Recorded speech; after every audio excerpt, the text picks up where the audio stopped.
Hello दोस्तों, आज मैं आपको बताऊंगा सीजीपी प्रोटेस्ट जो अभी हुआ है वो जिसको चैन जी इन 4-5 वर्गों को न्याय दिलाएगा आगे, जिनको सदियों से दबाया गया है उनके साथ न्याय दिलाएगा, उनको उनकी मेहनत का फल देगा। ये आंदोलन नहीं, ये क्रांति है। क्रांति जिसकी शुरुआत हो चुकी है, जो बहुत जरूरी थी कि नागरिकों को ऐसी उम्मीद नहीं थी कि ऐसी क्रांति भारत में अब आने वाली है या आएगी। शायद वो हताश और नाराज और धारणा बना चुके थे कि भारत देश के लोगों का कुछ नहीं हो सकता, उनको दबाया जा रहा है और गरीब गरीब होते जा रहे हैं, अमीर अमीर होते जा रहे हैं। ये धारणा बना चुके थे, लेकिन इस आंदोलन, इस क्रांति ने लोगों के अंदर एक उम्मीद जगाई है, जिसको जारी रखना है, जिस क्रांति को हमको सभी को मिलकर आगे बढ़ाना है। क्योंकि हर वो आदमी जो इस आंदोलन से जुड़ा है, इस क्रांति से जुड़ा है, उसका सहयोग होगा इस भारत के निर्माण में, भारत को विकसित बनाने में। उस हर हर नागरिक का हिस्सा होगा, भागीदारी होगी, जो इस आंदोलन से जुड़कर सरकार से क्वेश्चन करने का काम करेगा। दोस्तों, वो वक्त आ गया है जिसके सपने हमारे क्रांतिकारियों ने, जिन्होंने हमारे देश को आजाद कराने में भूमिका निभाई थी, उन्होंने सपना देखा था। उनके सपनों को पूरा करने का वक्त आ गया है। हम सभी को आज आज हमारी सबकी मिलकर जिम्मेदारी है कि हम भारत के निर्माण में अपने हिस्से का सहयोग करें। तभी जाके एक भारत का निर्माण, सुंदर भारत और विकसित भारत बनेगा। इन राजनेताओं के भरोसे इस देश को नहीं छोड़ सकते। इनके भरोसे अगर रहा तो देश गड्ढे में चला जाएगा। ये सिर्फ धर्म और जाति की राजनीति करके देश को तोड़ने की साजिश रच रहे हैं, जिसको हमें विफल करना है।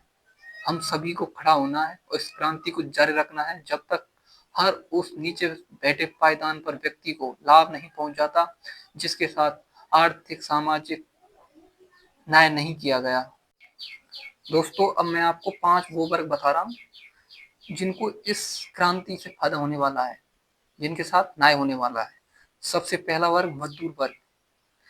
शायद भारत में वो मजदूर वर्ग वह समाज है, वह हिस्सा है जो सबसे ज्यादा अपना खून पसीना बहाता है, सबसे ज्यादा मेहनत करता है, लेकिन उसको अपनी मेहनत का फल नहीं मिलता और उसको सबसे ज्यादा कठिनाइयों का सामना करना पड़ता है। उसको सबसे ज्यादा दुखों का सामना करना पड़ता है। उसको अपनी मेहनत की मजदूरी नहीं मिलती। उसको सदियों से दबाया गया है, लेकिन अब ये उम्मीद जागने लगी है कि उसको एक मिनिमम प्राइस मजदूरी दी जाएगी, उसके साथ न्याय किया जाएगा, उसको बेसिक सुविधाएं दी जाएंगी, इस देश की लोगों द्वारा दिलवाई जाएंगी। और राजनीति में जो गंदे लोग बैठे हैं, उनको भी समझ आने लगा है कि मजदूर के साथ अगर न्याय नहीं किया तो हम कभी भी। मजदूर वर्ग वह है जो भारत का निर्माण कर रहा है। ये भारत को एक सुंदर भारत बनाने में अपना सहयोग दे रहा है। अगर ये मजदूर नहीं होंगे तो भारत का निर्माण नहीं होगा। भारत को सुंदर और विकसित बनाने में हमारे मजदूर लोगों का सबसे बड़ा सहयोग है। उनके साथ न्याय होगा, ये हमें उम्मीद जागने लगी है। दोस्तों, अब दूसरे वर्ग की बात करते हैं तो उसमें आता है किसान वर्ग, जो हमारे देश के नागरिकों का पेट भरता है। कठिन मेहनत करके खेती किसानी करके और कड़ाके की ठंड में खेतों में दिन रात मेहनत करके अनाज उगाता है और सभी देशवासियों के पेट को भरता है। लेकिन उसको एक वाजिब उसकी फसल की कीमत नहीं मिलती, एमएसपी नहीं मिलती, और उसको मजबूर किया जाता है बाजार में कम कीमत पर बेचने के लिए, और वापस रिटर्न में उसको वही खुद का अनाज महंगा दिया जाता है। ये दुर्भाग्य की बात यार। मजदूर किसान है जो अन्नदाता है, वो पेट भरता है, मतलब वो भगवान की भूमिका निभा रहा है। लेकिन उसी के साथ न्याय नहीं होगा तो ये भारत के साथ अन्याय होगा, क्योंकि भारत किसान और मजदूरों से मिलकर बना है। अगर उनके साथ न्याय नहीं होगा तो देश कभी भी खुशहाल नहीं हो सकता।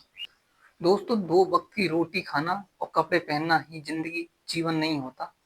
जीवन में बहुत कुछ मिलना जरूरी है, मूल भौतिक सुविधाएं मिलना जरूरी है। अब हम तीसरे वर्ग असंगठित क्षेत्र की बात करते हैं, जिसको जिसकी ना तो नौकरी फिक्स है, ना ही वेतन फिक्स है, ना ही सुख सुविधाएं फिक्स है। उसको जब चाहे ये कह के। दोस्तों, असंगठित क्षेत्र में लगे हुए लोगों के लिए काम करना भी सरकार की जिम्मेदारी है और हमारे द्वारा इसकी आवाज उठाने की बहुत जरूरी है, क्योंकि असंगठित क्षेत्र में लगे हुए लोग चौथा और सबसे महत्वपूर्ण वर्ग स्टूडेंट या जेन जी, जो अभी